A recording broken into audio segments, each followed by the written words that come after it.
యావత్ ప్రపంచాన్ని America president Donald Trump tariff అనే కొరడాతో గడగడలాడిస్తున్నాడు. ఇండియాపై భారీ ఎత్తున సుంకం బాదడంతో డాలర్ మార్కంతో రూపాయి దారుణంగా పడిపోయింది.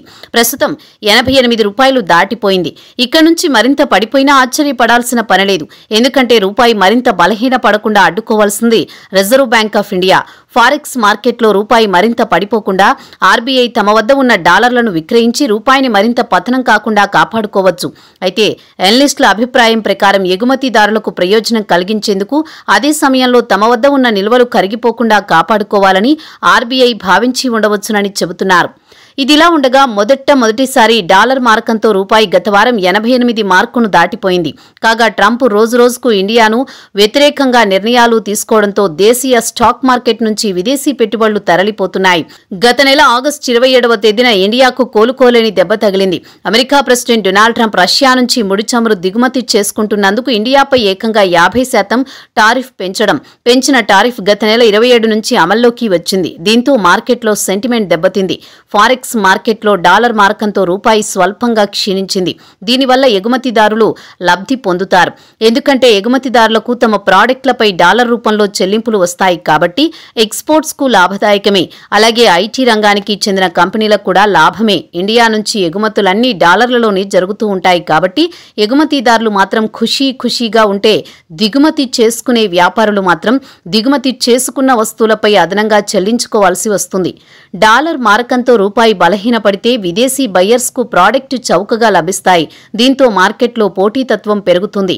ఇక టారిఫ్ దెబ్బకు రూపాయి బలహీనపడిందని మార్కెట్ అనలిస్టులు అభిప్రాయపడుతున్నారు. కాగా భారతీయ రిజర్వ్ బ్యాంకు వద్ద $690.72 బిలియన్ విదేశీ మారక ద్రవ్యం ఉంది. అయితే విదేశాల్లో ఎలాంటి సంక్షోభాలు తలెత్తినా తట్టుకునేలా ఆర్బీఐ వద్ద విదేశీ మారక ద్రవ్యం ఉందని చెబుతున్నారు. ఒకవేళ డాలర్ మారకంతో రూపాయి మరింత క్షీణిస్తే రిజర్వ్ బ్యాంకు జోక్యం చేసుకుని ఫారెక్స్ మార్కెట్లో డాలర్లు విక్రయించి రూపాయి మరింత క్షీణించకుండా అడ్డుకోవచ్చు.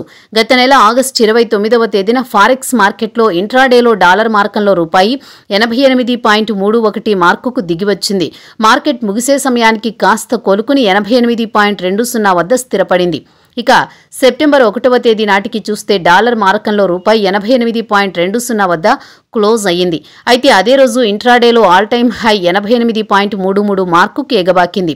అయితే మంగళవారం నాడు కాస్త కోలుకుని 87.84 మార్కుకు దిగివచ్చింది.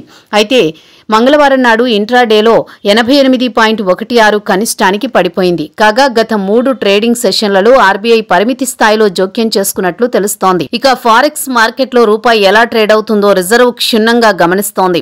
రూపాయి మరింత క్షీణిస్తే పడిపోకుండా ఆర్బీఐ జోక్యం చేసుకునే అవకాశం ఉందని మార్కెట్ నిపుణులు అంచనా వేస్తున్నారు.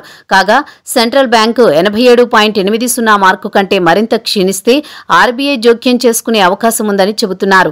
అయితే మార్కెట్ వర్గాల సమాచారం ప్రకారం ఒకవేళ రూపాయి 88 మార్కుకు దిగివస్తే అటు నుంచి మరింత క్షీణించే అవకాశాలను కొట్టిపారేయలేమని చెబుతున్నారు. ఇక రిజర్వ్ బ్యాంకు వాదన విషయానికొస్తే ఫారెక్స్ మార్కెట్ తీవ్రమైన ఒడిదుడుకులకు గురైనప్పుడు మాత్రమే తాము జోక్యం చేసుకుంటామని చెబుతోంది. మారకం రేటు తగ్గినప్పుడు కాదని వివరణ ఇస్తోంది. అయితే గత వారం డాలర్ మారకంలో రూపాయి 88 మార్కుకు దిగిరావడంతో చాలా మంది ట్రేడర్లు ఆశ్చర్యపోయారు. అయితే రిజర్వ్ బ్యాంకు మాత్రం ఫారెక్స్ మార్కెట్లో రూపాయి క్షీణించినా జోక్యం చేసుకోరాదని నిర్ణయించినట్లు ఉందని ట్రేడర్లు అభిప్రాయపడుతున్నారు. స్పెక్యులేటర్ డాలర్ డిమాండ్తో రూపాయి మరింత బలహీనపడ్డా ఆర్బీఐ మాత్రం జోక్యం చేసుకోకుండా దూరంగానే ఉండాలని నిర్ణయించినట్లు Reliance security senior research analyst Jigar Trivedi చెప్పుకొచ్చారు. ఇక ట్రేడ్ వార్ మొదలైనప్పుడు కరెన్సీయే ఆయుధం అవుతుంది. అయితే మన ఎగుమతిదారుల ప్రయోజనాలను కాపాడాల్సిన బాధ్యత ఆర్బీఐకి ఉంటుంది. అయితే డాలర్ మార్కంతో రూపాయి బలహీనపడినప్పుడు ఆర్బీఐ తరచూ తమ వద్ద ఉన్న డాలర్లను ఫారెక్స్ మార్కెట్లో విక్రయించి దేశీయ కరెన్సీ పడిపోకుండా జాగ్రత్త పడేదని ఫారెక్స్ మార్కెట్ వర్గాలు గతంలో ఆర్బీఐ వ్యవహరించిన తీరు గురించి చెబుతున్నారు. ఇక మరికొందరు ఫారెక్స్ ట్రేడర్లు చెప్పేదేమంటే ప్రస్తుతం కొనసాగుతున్న ట్రేడ్ వార్కు పరిష్కారం లభించనంత వరకు పరిస్థితులు ఇలానే ఉంటాయి. అదే సమయంలో మన ఎగుమతిదారుల ప్రయోజనాలు కూడా చూడాలి కదా అంటున్నారు. విదేశాల్లో మన ఉత్పత్తులు చౌకగా ఇతర దేశాలతో పోటీ పడేలా ఉండాలంటే రూపాయి కాస్త బలహీనంగా ఉంటేనే నయమనేవారు ఉన్నారు. ఇక ఇండియాకు కీలక ట్రేడింగ్ పార్ట్నర్ డాలర్ అమెరికా అన్న విషయం తెలిసిందే. కాగా ఇటీవల కాలంలో అమెరికా ఇండియాతో ఉద్దేశపూర్వకంగానే ఘర్షణకు దిగుతోంది. దాని ప్రభావం మన కరెన్సీపై పడుతోంది. కాగా ఫారెక్స్ మార్కెట్ వర్గాల సమాచారం ప్రకారం రాబోయే కొన్ని రోజుల పాటు డాలర్ మారకంతో రూపాయి ఒత్తిడికి గురవుతుందన్నారు. స్వల్పకాలానికి 87.50 నుంచి 88.50 రేంజ్లో ట్రేడ్ అవుతుందన్నారు. ఒకవేళ రూపాయి 88.50 మార్కును దాటిందంటే ఇక తదుపరి టార్గెట్ 89.90 నుంచి 90 మార్కుకు పడిపోయే అవకాశాలను కొట్టిపారేయలేమంటున్నారు. ఇక ఈ టారిఫ్ వార్ కొనసాగినంత కాలం రూపాయి 89.90 మార్కు వద్ద తచ్చాడవచ్చునని చెబుతున్నారు ఎనలిస్టులు. వచ్చే 3 నుంచి 4 నెలల కాలంలో ఇదే పరిస్థితి కొనసాగవచ్చునని Karur Vysya bank treasury head VRC Reddy వివరించారు. ఒకవేళ ట్రేడ్ వార్ మరింత ఉధృతమైతే రూపాయి 90 కంటే మరింత క్షీణించవచ్చు. ఒకవేళ ట్రంప్ కాస్త చల్లబడి ఇండియాతో వాణిజ్య ఒప్పందానికి దిగివస్తే రూపాయి 86 మార్కు వద్ద స్థిరపడవచ్చు. అయితే రూపాయి మరింత క్షీణిస్తే అంటే 90 కంటే మరింత పడిపోతే రిజర్వ్ బ్యాంక్ తమ వద్ద ఉన్న డాలర్లను ఫారెక్స్ మార్కెట్లో విక్రయించి రూపాయి మరింత క్షీణించకుండా కాపాడుతాయని చెబుతున్నారు. మరి ప్రస్తుతానికి మాత్రం అంటే మరో 4 నెలల పాటు ఎగుమతిదారులకు పండగే.